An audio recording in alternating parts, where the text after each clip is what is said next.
जी, अस्सलाम वालेकुम। आज की इस वीडियो के अंदर हम देखेंगे कि हाइकविजन की किसी भी डिवाइस का फर्मवेयर आप कितनी आसानी से डाउनलोड कर सकते हैं। आपके पास आईपी कैमरास हों, एनवीआर हो, डीवीआर हो, कोई भी डिवाइस हो, उसका फर्मवेयर कितनी आसानी से डाउनलोड कर सकते हैं।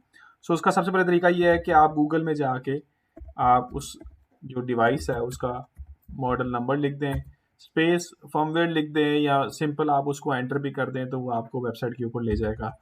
तो अगर आप एंटर करते हैं तो आप देखेंगे सबसे पहले वेबसाइट आएगी 7104 मॉडल नंबर लिखा हुआ है और वो हाइकविजन की वेबसाइट के ऊपर लेके जा रहा है।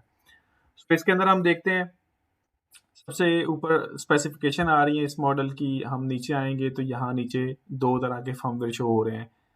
आपने मॉडल नंबर ज़रूर मैच करना है कंप्लीट। आपका मॉडल नंबर जो है वो यही है या चेंज हो गया है तो आप फर्मवेयर जो एशिया वाला है उसको आप डाउनलोड करेंगे। आप क्लिक करेंगे, एग्री करेंगे तो आपका जो फर्मवेयर है वो डाउनलोड होगा।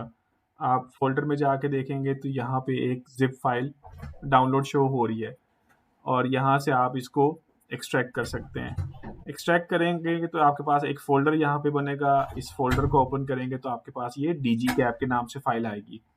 तो सिंपली आपने इस DigiCap की फ़ाइल को यूएसबी में कॉपी करना है, डीवीआर के साथ लगाना है और आप उसको अपग्रेड कर सकते हैं। सो सबसे आसान तरीका आप वेबसाइट से फर्मवेयर किसी भी डिवाइस का डाउनलोड कर सकते हैं। Thank you.